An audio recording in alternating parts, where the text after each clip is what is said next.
ఎందుకంటే నా గురించి మీకు కొత్త కాదు. నా చరిత్ర 25 సంవత్సరాలు మీ కళ్ళ ముందు ఇట్లా కదలాడుతుంది. మేము ప్రొయాక్ట్గా ఉండేవాళ్ళం, పాజిటివ్గా ఉండేవాళ్ళం.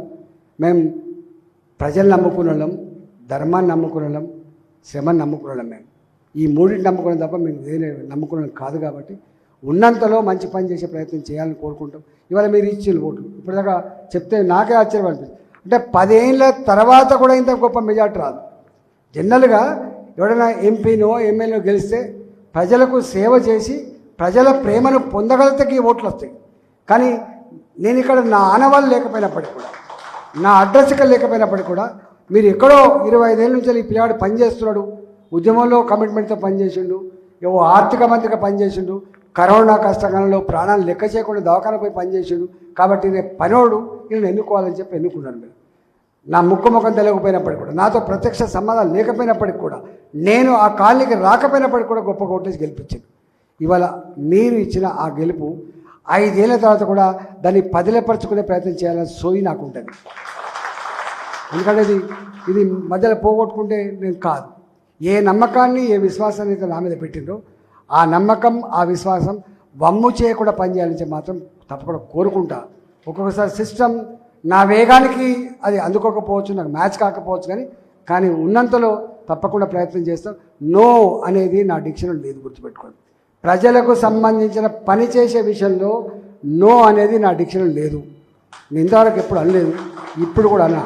ఈ 5 ఏళ్ళు కూడా ఏదో ఒక మార్గం వెతుకుతా, ఎవరినో ఒకరిని కన్విన్స్ చేస్తా, ఎవరినో ఒకరిని గట్టిగా పట్టుకొని తెచ్చే ప్రయత్నం చేస్తా తప్ప చివరికి ఎక్కడ దొరకకపోతే ఆ కార్పొరేట్ రెస్పాన్సిబుల్ ఫండ్ కింద తీసుకొచ్చి పనిచేస్తే తప్ప ఇక వీళ్ళు ఇత్తలేరు, వాళ్ళు ఇత్తలేరు, వాళ్ళ సహకారం లేదు, వీళ్ళ సహకారం చేసి చెప్పి సాకులు చెప్పడానికి నేను లేనని చెప్పి విజ్ఞప్తి చేస్తా ఉన్నాను.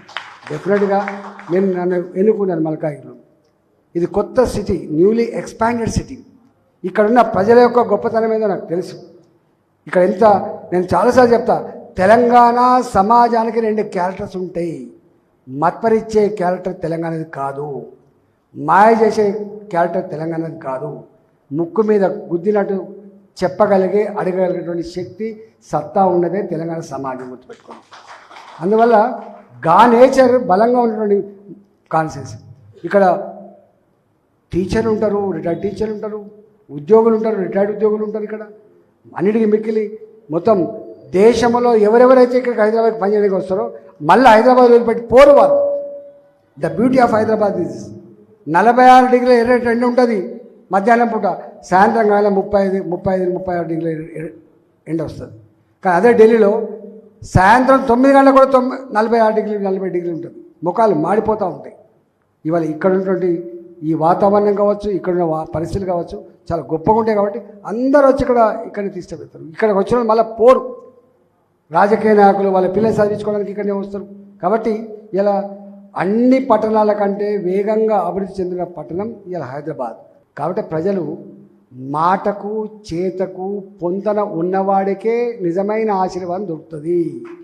ప్రజాస్వామ్యంలో ఎవడు పెద్దోడు కాదు, ఎవరి జాగీరు కాదు. ఇది నా ఓటు బ్యాంకు, ఇది ఎవరి ఓటు బ్యాంకు? ప్రజల జాగీర్, ప్రజల ఓటు బ్యాంక్.